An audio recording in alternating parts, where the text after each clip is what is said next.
Hello, everyone. Welcome to the Catholic Truth Podcast. My name is Bryan Mercier, president of Catholic Truth, and today we're going to be talking about NFP, natural family planning. And this is a big topic that, one, not a lot of Catholics know about.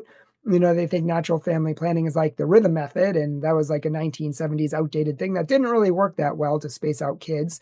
And natural family planning is actually completely different. And then there's other people who think that it's just birth control, under a Catholic name. So today we're going to be discussing about it. We already did a whole show on birth control and why the church considers it not only intrinsically evil, but why and how it harms women. But this is the opposite of that. This is how it helps women, empowers women, makes women healthy, and actually makes families stronger. So NFP is incredible. And today we have an expert to talk about this topic with us, and she's been a guest on here before. Her name is Grace Emily Stark. We've already established that there's no relation to Tony Stark, and she is a writer and an editor. She holds a master's degree in bioethics and health policy, and she's written for countless magazines and journals. She's the editor-in-chief of Natural Womanhood, which I highly recommend everybody check out, and I will put the link to that website and everything she does below. And she's also a mom of 4 kids, has a wonderful husband, lives in Texas, all around great person. So welcome to the show. Thanks, Bryan, and thanks for that. That was a kind introduction. You are very welcome. And I want to apologize to anyone and everyone because I'm super sick. But here I am anyways, persevering. Pushing through. Amen. I gave a parish mission in Missouri and I came home, and I don't usually get sick on planes, but I sometimes do. And apparently this time I did, and I've been sick since. So got to get ready because I go to Alaska at the end of the month to give another parish mission. Oh, wow. That's a long way to go. But anyways, yeah, I want to talk about NFP today, natural family planning. People always wonder, well, obviously the Catholic Church says you can't use birth control. What do they expect you to have, like 30 kids? But, the Catholic Church doesn't teach that you have to have 30 kids, doesn't teach that you have to have as many as possible. And it doesn't teach that you have to try to have a kid every time you have sex. Like, that's not the only purpose of sexual relations. And so the Catholic Church has introduced NFP, which is different than the rhythm method. And maybe you can talk about some of this, just like an introduction to get us started. Sure. Yeah. I think the best way to get started is with an analogy, and I've used it before.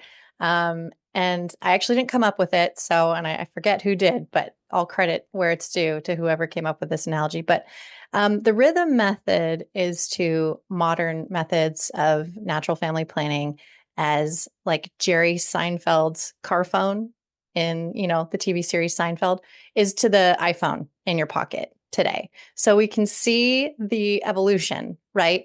But to say that Jerry Seinfeld's car phone is the same thing as an iPhone, it's woefully mistaken, right? And that's kind of what folks are doing when they say, oh, NFP, that's just the rhythm method, it doesn't work. And really where the rhythm method came about, and it's even older than the 70s, you mentioned in your intro, the 70s, but it's been around since like kind of the 40s, 50s, because we've known about the science of kind of the cyclical nature of women's fertility since the early 1900s, 1910s, 1920s, 1930s. It was discovered that women had biomarkers that were indicative of when they were actually fertile. So we first started learning about this thing called cervical mucus, and how it kind of changed in a very particular way. There was a pattern that could be seen over the course of a woman's cycle. There was I think, an Austrian, or not, or like when she's yes, fertile or not. exactly. So I think there was an Austrian researcher, a Japanese researcher who kind of discovered around the same time.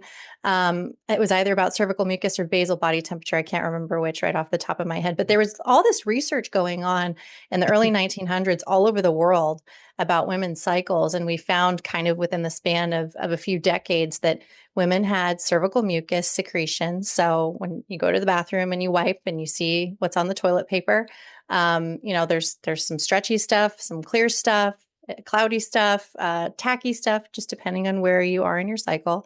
And then also women's body temperature changes based across her cycle as well. So we know for a fact that after we ovulate, our basal body temperature, so the temperature of our bodies at rest, actually goes up by a measurable amount. and stays elevated until you start your period.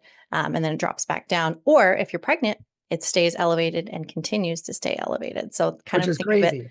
Like the Yeah. fact that you can look at, just this moisture on a piece of toilet paper Yep. or your body temperature and know whether you can get pregnant or not. Whether Yeah. like if you had relations that day, I would be pregnant just by looking at these markers, or Yep. I know I won't be just by looking Yep. at these markers. That's Exactly. Yep. And it's incredible. And it's all based in science.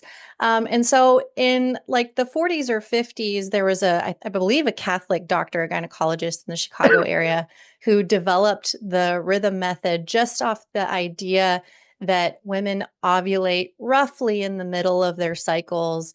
And he kind of did some calculations about well, if women have 28-day cycles and they ovulate or around the middle, so say about day 14, then, we can tell women that day, 8 through 16, 17, based on the average length of her cycle, is likely to be fertile. And so as long as you don't have sex during that fertile window, you're fine. And it's really been maligned as being not very effective, when in truth, it is actually about as effective as condoms are, in like a typical use. Typical use of condoms is only about like 70-ish something really true. percent, Yeah. because people don't use them correctly. And accidents happen all the time. And so actually the rhythm method was about as effective in typical use as condoms are today. But it was really, really maligned as being totally ineffective. And Which is ironic because they don't look at their own birth control, which is ineffective many times. Right, exactly. But fortunately, what we have today is even better than the rhythm method because it's not based off of just kind of your average cycle length and kind of guessing where you might ovulate in there. And It's I think based that's, off, if you don't mind me saying, I think that's yeah, part of the problem is they expected women in general to have 28-day cycles, which is true, exactly. 28, 29 Yep. days. But if you're Hmm. like my wife, who had many issues and she had 40, 50, 60, 80-day cycles till she saw an NFP doctor and got completely fixed, Yep. and brought back down to 28 days, we would have had like 30 babies based on that rhythm Yeah. method because not everybody has 28 Or days. none at all, because that can be indicative of the fact that you're not ovulating, actually. And so if you're not ovulating, you can't get pregnant. And so we'll get into that a little bit more later on. But so modern NFP methods, so I'm talking, the Creighton method, the Marquette method, the symptothermal method is taught by the Couple to Couple League, at least here in the United States. These methods are based on real-time data. We're not making predictions based off of where we think you might ovulate during your cycle.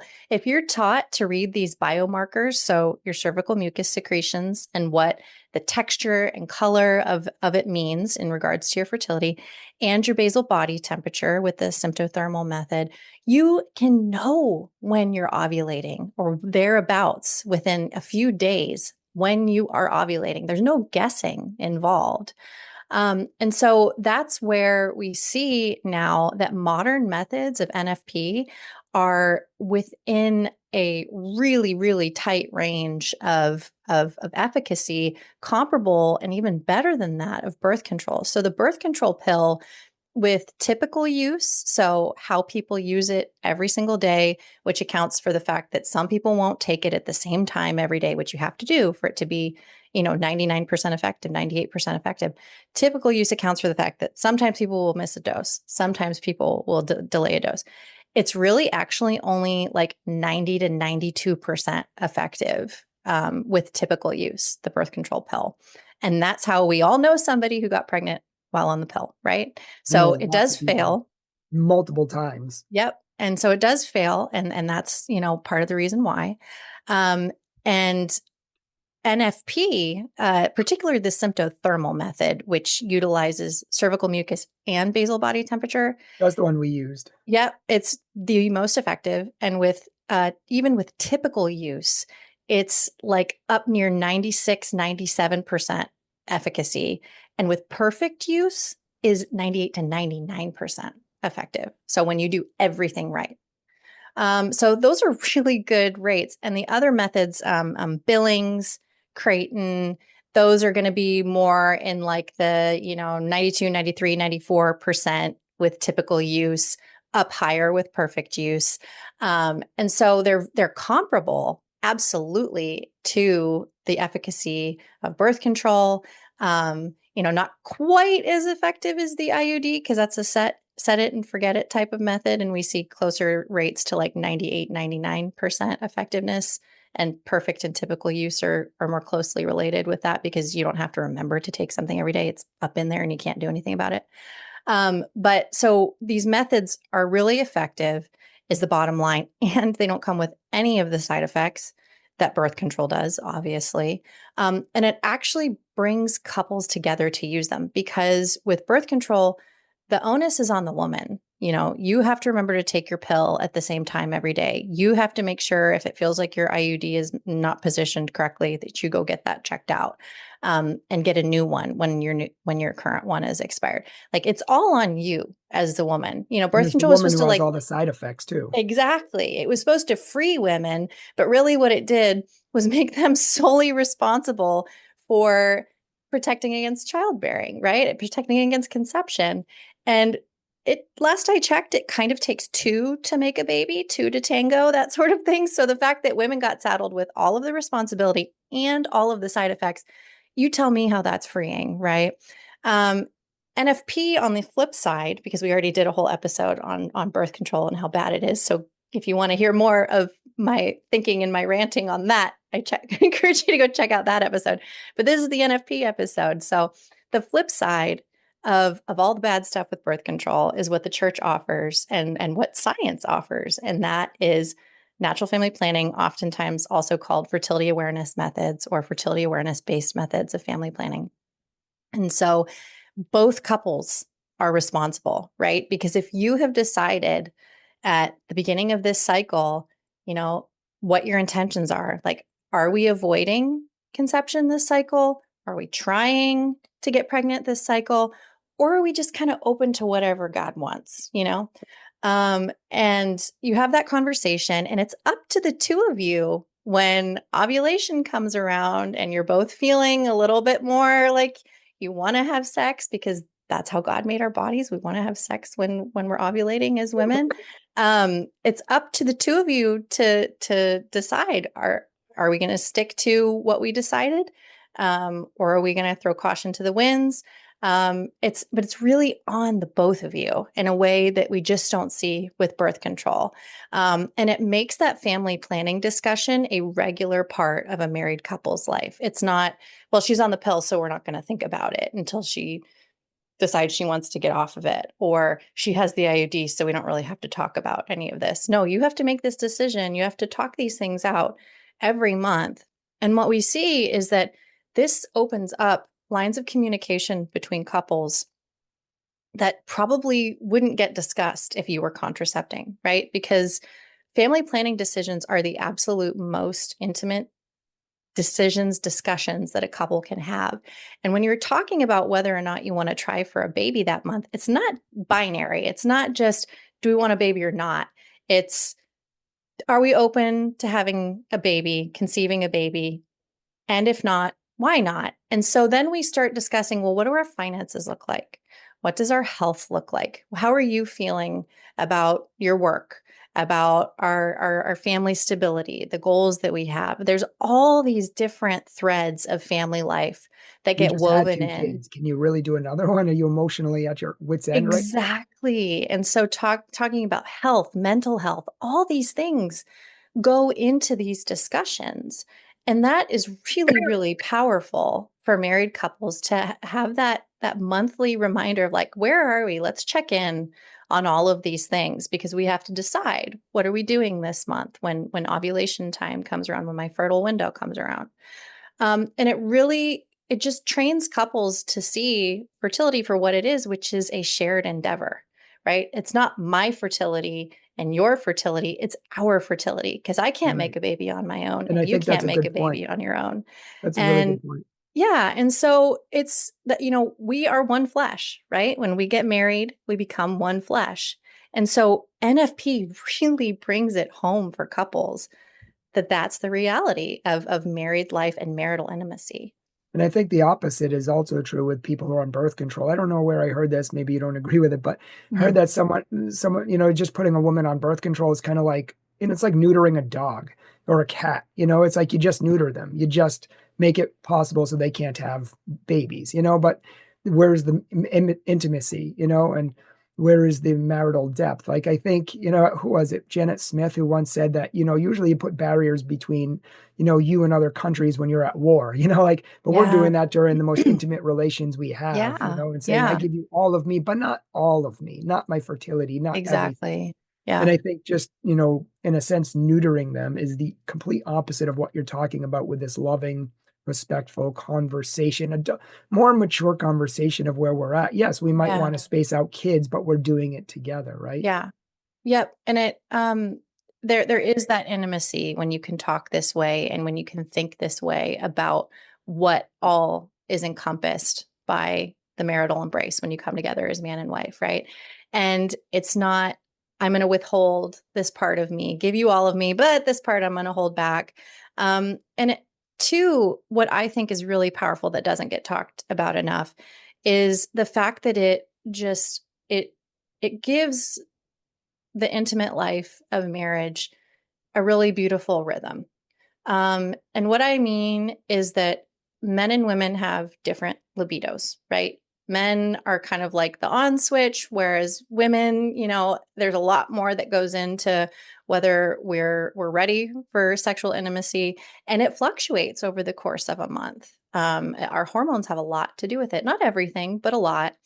And so I think for women, I can understand where I hear comments from women who are contracepting, um, who really, who really seem to disdain having sex with their husbands, for whom it's a chore, for whom it just feels like one more thing they're just expected to kind of have to do in this role as wife and mother. And I think you see this in Protestant circles, to be frank, where contraception has been accepted as this just like universal good.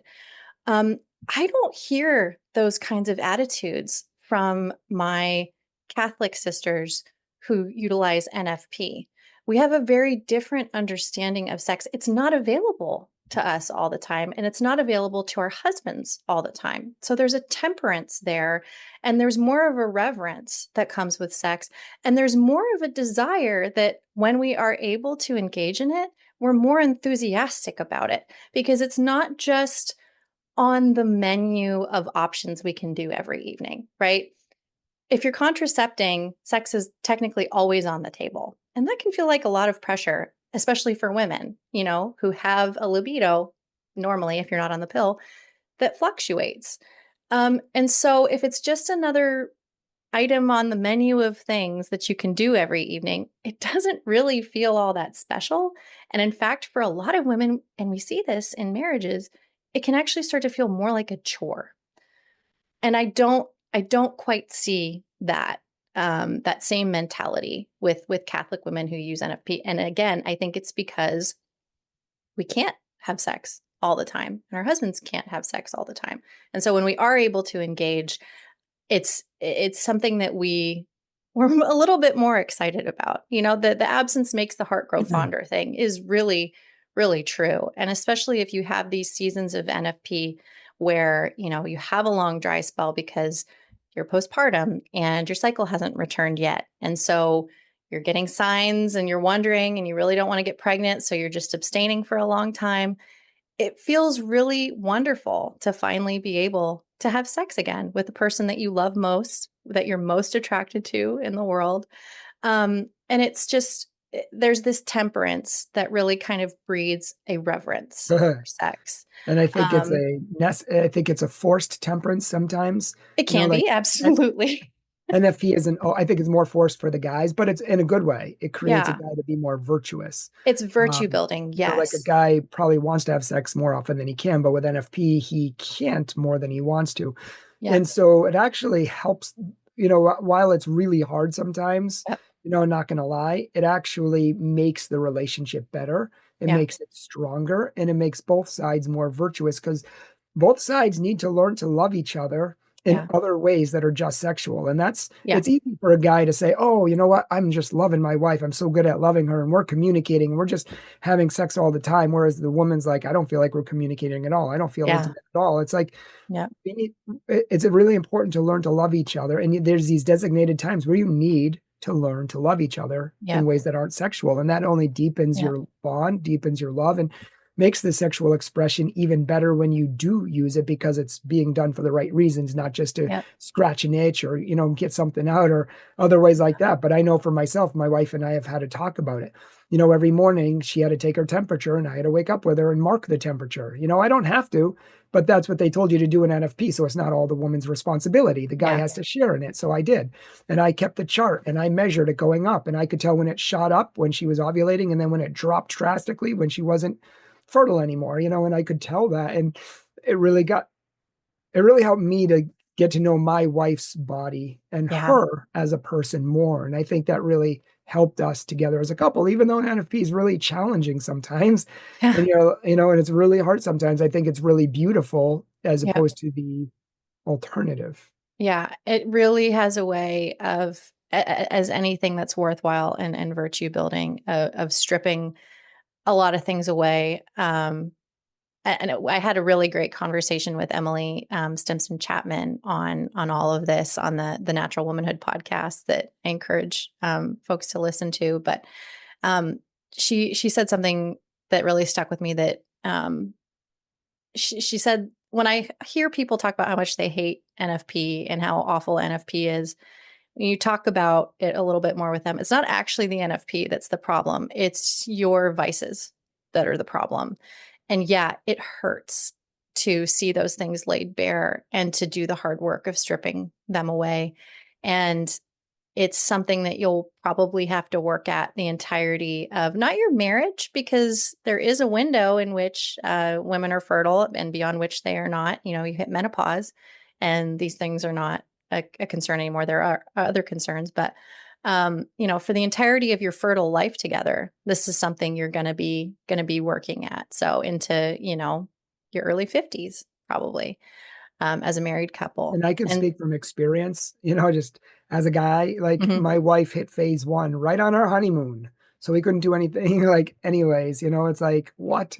And that was like super disappointing. And it was like already that reality check, like you don't get yeah, what you want.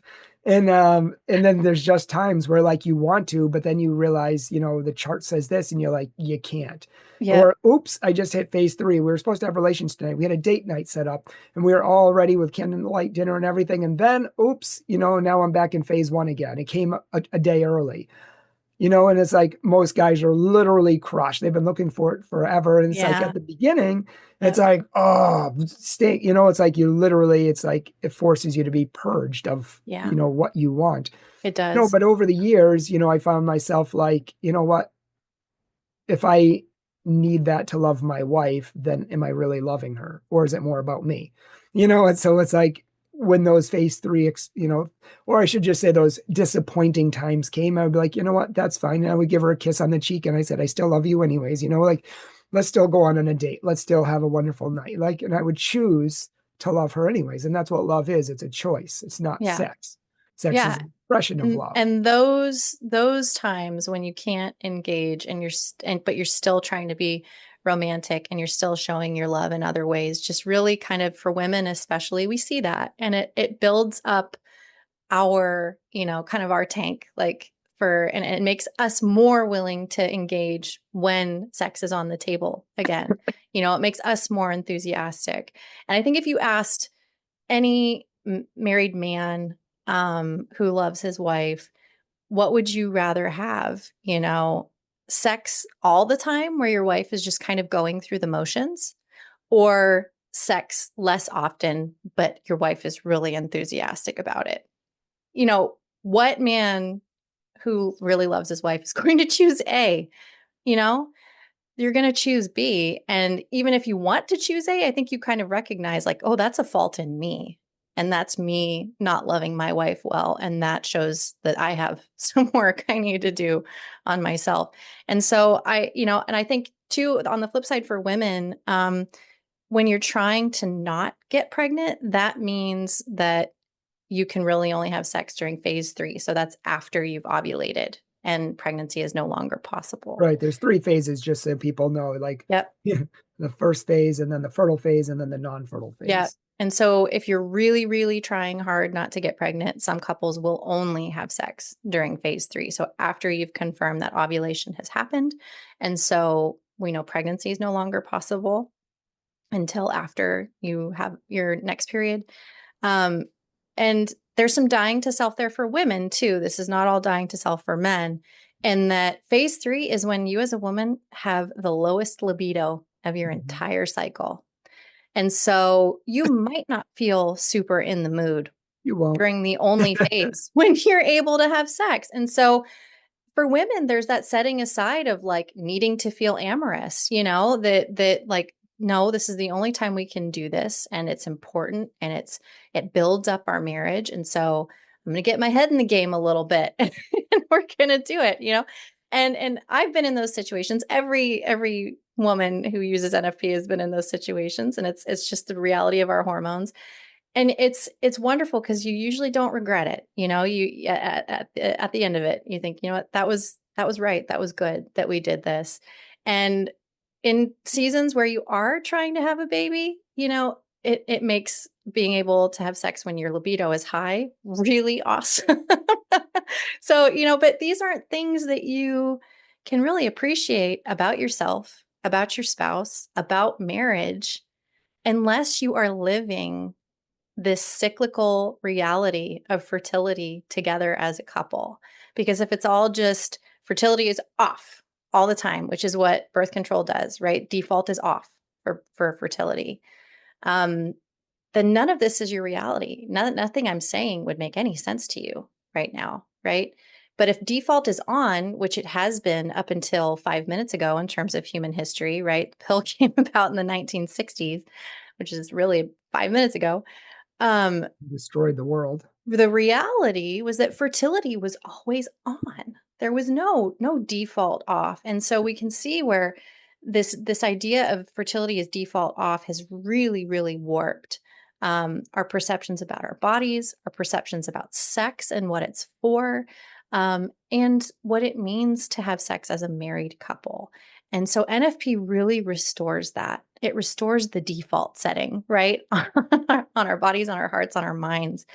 Not that that's easy. In a And controlled this, way, not in an yeah, unfettered yes. way. And so there's really a lot of good and a lot of beauty there if you can open your heart to it and if you can be willing to the purifying fire that it is, frankly, at times.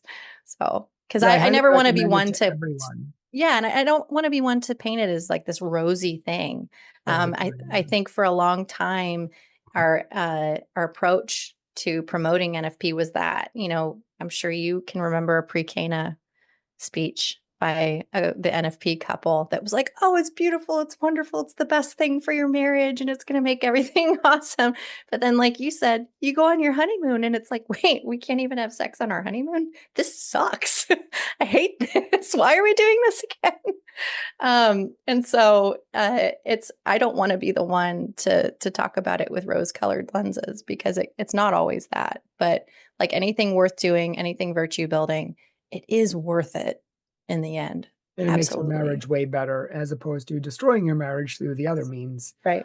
Um, we can come back to this, but I'd like, I was thinking like people don't even know like this NFP stuff cured my wife who had up to like 99-day cycles. No doctor could fix her. They couldn't diagnose all her pains and her issues. And then we met NFP doctors who are world miracle workers who Yeah. can fix like women's cycles and without birth control. They can regulate women's cycles without birth control, without all the side effects. They can deal with PCOS and endometriosis and all these other things without hacking a woman up and actually make them fertile again when they probably would never be. Yeah. And these doctors know so much more, but just knowing NFP, and this is what I want you to talk about, but just knowing NFP makes people, it makes women, it makes families healthier. Like Yeah. I know women who discovered they had diseases Yeah. just by Charting. knowing their body and their Yeah. mucus and different Yep. things like that, and it saved their life. And Yep. most people don't realize this is a whole entire holistic way of helping a woman and the family. Yeah, NFP recognizes that a woman's cycle is her fifth vital sign, right? So we have the vital signs that they check if you call an ambulance, for an emergency. They check your heart rate, they check your breathing, they check, your temperature, and I forget what the other two are, or the other one is. So there's four key vital signs, but arguably a woman's cycle is her fifth vital sign because if we know kind of the state of the health of her menstrual cycle, that can tell us loads about the health of the rest of her body. Because as women, our cycles impact everything. It impacts our brain development, our bone health and development, our breast health and development, cervical health and development, like everything. It touches everything. And so that's why when birth control just shuts all that off, why do we see all these like you've probably heard the different side effects that women on birth control have. They have like their stomachs hurt all the time. They've got IBS like symptoms. They've got mental health problems. They've got all sorts of seemingly like disparate, wide ranging things. And you're like, why does birth control do that if it just impacts a woman's cycle? And it's because a woman's cycle impacts everything about her health. And so if you shut it off, you're going to have a lot of bad things going on all over the body. And in the same way, if your cycle is not healthy, if you're not ovulating and menstruating regularly, there's going to be other things off in your body too, because we need our cycles. Fertile women, so women pre-menopause and post-puberty, need our cycles for healthy living. You need a good, healthy cycle to be a healthy, happy, and whole woman. And we've been lied to for generations that it's something you can shut off and it does nothing else to your body. And we've also been lied to and told, the only thing that you can do for those painful periods and everything else that you're experiencing is to go on birth control. And then that just shuts your cycle off. And so And for the record, we doctors, talked about this in our previous video on birth yeah, control if anyone's interested. Do you know those commercials where it says, oh, take this, it'll make you better? Oh, but side effects include possible blindness, death, respiratory heart, like all this stuff. And it's like, I feel like that's like birth control too. It's like it we is. did the Yeah. longest list of all the side effects and really toxic things that birth control does to a woman's body rather than freeing her, it makes her a slave. Yep. And so I just want to point that out, that if you want to know all the possible horrible things like cancerous, like Yeah. mental health, depression, all of it, check out that video. Sorry to Yeah. just wanted to get that out. Yeah, absolutely. And so doctors who understand the reality that a woman's cycle is her fifth vital sign. So doctors who have been trained in something called NAPRO technology or FEM or even NEO, which is out of Dublin, Ireland. These are doctors who have medical protocols for looking at a woman's chart, being able to determine things about her cycle health and therefore her overall health based on her cycle charts, um, and actually get her real help for things like endometriosis, PCOS, uterine fibroids, adenomyosis, all of these different things that affect women and not only affect your cycle but also cause infertility or cause recurrent miscarriage or cause all the different pains that you have, or if you have PCOS, the hair growth on your chin and all the wacky things that you can get with PCOS and endo. So the doctors who understand the wisdom that is contained within a woman's cycle, the knowledge and what it's telling them, um, are incredible. And most of them are Catholic. And a lot of other doctors poo poo this because they think we have the pill. Why would you go any deeper They get than so much that? money from just recommending the pill. It's literally they Yeah. just And like I said our last one, IUDs they and have one tool in their toolbox. yep. Your toe hurts, here's birth control. You have an Well, irregular cycle, here's birth control. they have two tools because if you are having these issues and you don't want to get pregnant, it's birth control. If you're having these issues and you want to get pregnant, it's IVF. So those are their two tools, neither of which Fix the actually woman's problem. addresses the root cause of anything going on in your body at Exactly. all. IVF is not infertility treatment.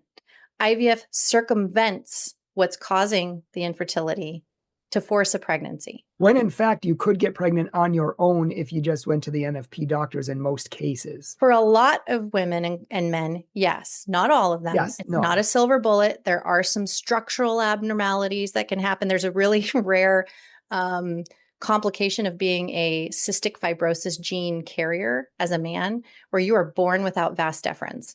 So you shoot blanks, as they say. Right. And so NFP can't help you. NAPRO can't help you. That's a cross that you will have to carry, and that is it's tragic. And I don't want to sugarcoat that.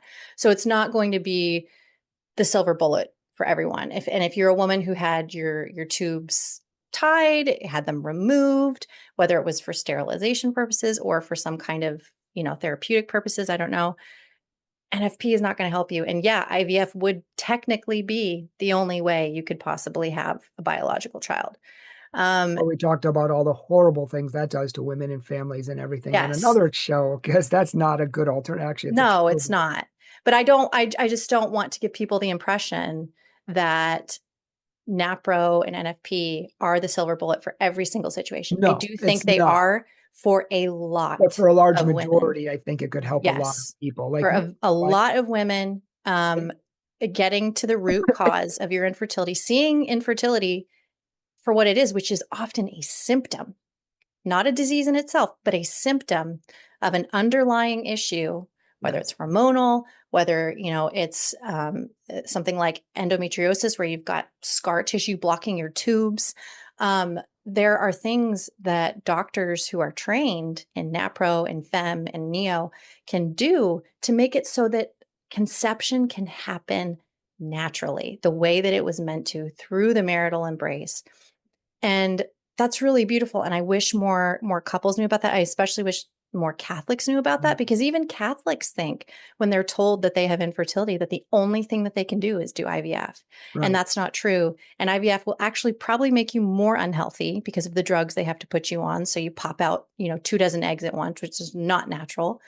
It'll make you more unhealthy, and it'll come with all the other ethical and moral issues that we won't get into right now. But getting healthy, addressing the root cause of your cycle issues is going to make you healthier overall, your husband healthier overall if the issues stem from his side of things. It's going to and improve your health and fertility in the process, and hopefully make it so that you can conceive the natural way, the way that God intended us to. And so that's another really crucial benefit of NFP that not enough people understand, not enough Catholics understand. And so you might be listening to this and thinking, I don't need to use NFP. We're just open to life all the time. We don't need to kind of cloud our openness with any of this information. But what happens when you can't get pregnant and you want to get pregnant? NFP would help you with that. Understanding your body, which is what it is at its core, can help you have the children that you desire. It's not just about spacing children, although you can do that too with NFP, but it's also about actually allowing you to have the family that you want to have. And so ignorance of the body is ignorance of God's design for the body. Isn't that something you should want to know more about? Isn't that something you should want to understand more about yourself, about your wife, about the marital embrace? And so I think for a lot of people who think, oh, it's just Catholic birth control, I don't want to have any part of that, we're just open to life all the time, they're not seeing the flip side of the planning of children, of the postponing of children. They're not seeing that it actually is what can allow couples to get pregnant when they want to. And if they want to, if they're struggling. So I just always have to put in that plug. Yeah, there and for if you don't mind me people. saying so, my wife, I think I said earlier that she had a 99-day cycle at times, sometimes 40, sometimes 60. It was a mess, and no doctor, no secular doctor could fix her. They all just want birth control to regulate the cycle, which doesn't actually fix the problem. It just puts a Band-Aid on an axe wound. And not to mention, like 7 years of doctor appointments to figure out stomach pains, which kept her up every single night, crying. And she went to an NFP doctor who just looked at her chart, looked at her cycle, studied the things, and literally fixed it within months, Yeah. like just Incredible, isn't it? naturally. Put her on natural things, some certain vitamins, boosting certain things, taking down certain things. And now she doesn't have to take anything. She's still around a 28, 29-day cycle every month. Mhm. And it was, and and they discovered that she had PCOS, possible a little bit of endometriosis and other stuff that really needed to be dealt with. So, because, he said, having a kid might not be the problem. Keeping it and not, losing it Yep. might be the problem for you. So they made her as healthy as possible so that we could have our kids and keep them. And so this stuff absolutely does work. And I have someone here, my next door neighbor. She was having endo, and I told her, I was like, don't go to secular doctors. They destroy you. They tear you apart. They've done it to my friends. Go to an NFP doctor. And I gave her numbers and everything, but because it's unfamiliar to people, they don't look it up. She Mhm. didn't. This woman could not, and I'm not making this up, she couldn't sit or hold her kids for a year because they hacked her up in there so much. Wow. Whereas several of my friends were impossible cases. They could not have kids, according to doctors. But after the NFP surgeries and the NAPRO technology that they have, which most secular doctors don't know about, they can have kids, and it's been Yeah. seen as nothing but miraculous when in fact it's mostly just science that Yep. people just don't know. Yep. And I mean, I had the same experience. We were struggling with primary infertility. We had a miscarriage. My cycles were all over the place. I found a doctor who could read my charts and knew how to balance my hormones, and do some different procedures. And we were able to conceive naturally. And I've never had an issue since. I've never had a miscarriage since. Not to say that it isn't possible, because, there are things that can happen, certainly, but it's a comfort to know that should we run into problems again, I have a doctor who will take it seriously, who won't make me have 3 miscarriages in a row, which is what secular doctors do before they'll even take even a peek at what's going on with your body. They'll take those things seriously right away and look at your cycle right away and order the hormone tests and do all the things they need to do to get to the bottom of it, because they take it very seriously that this impacts your entire life, your ability to have children, your overall health, just so many things, your marriage. And so I just, yeah, I really have to encourage people who think only of NFP for the child postponement aspect of it, and tend to think of it as Catholic birth control, that you're really wildly mistaken, and you're only considering one half of the story. So think a little bit more deeply about it. And it's based in science, and it's based in faith. If we were meant to be getting pregnant all the time, every time we had sex, women would be fertile all the time. God could have made us fertile all the time, but he didn't. He wrote this cycle into our bodies, which it tells us through our reason and our faith that God doesn't intend for every act of sex to lead in a child. That every time a man and woman come Thank together. goodness. Yeah. Right. Thank goodness.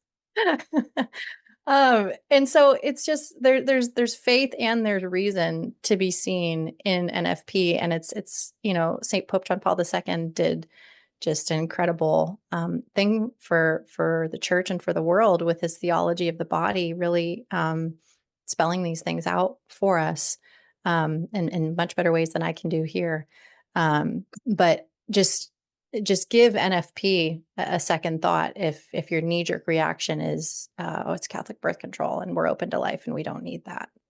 And that's where, kind of more lay organizations like Natural Womanhood, and where I work, and the various organizations that are teaching NFP, where we're being the salt and the light, and trying to communicate these truths to anyone and everyone that we can. And so, yeah, please check out whatever NFP organization, and how different ways that you can help them. A lot of them. You don't actually have to be trained to teach the method, but you can be kind of an ambassador for it at your church, at your parish, because you might be thinking, oh, I don't want to become an NFP instructor. That's a bridge too far. But for a lot of them, they have, you can sign up to be like an ambassador of sorts, and to give talks about it at your parish, and to kind of point people to the resources, because that's what we do at Natural Womanhood. We don't teach a particular method, but we point people to where they can find these methods talk about the different methods that exist, and the benefits for, that vary across the different ones. So, check us out at naturalwomanhood.org if you're wanting to dive deeper into the different methods and what might work for you. Do you have any social media?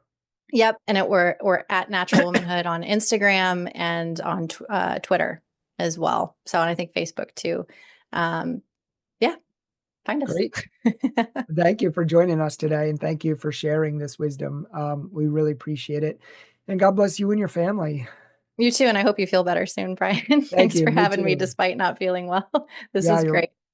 Yeah, it was great. I want to thank all you people for listening out there as well. Please share this with the world because the world needs to hear it. And we Yep. will try to break it down into more bite-sized, digestible clips as well. And just get it out there 2 and 3 times. Share it all because everyone needs to know the truth, which has set them free. And we've been so lied to by a contracepting, woman-destroying, woman-hurting culture. Yep. And, they say they promote women's health and women's freedom, and it's literally done the opposite to them and Exactly. enslave them. And we are about freeing them with the truth. So please share this with Absolutely. as many people as you can think of on all your social media platforms. If you want to support Natural Womanhood, you can check out their website. If you want to support Catholic Truth, see our description section below and follow us on social media. And if you would like a parish speaker, catholictruth.org. God bless you all. Thanks for watching.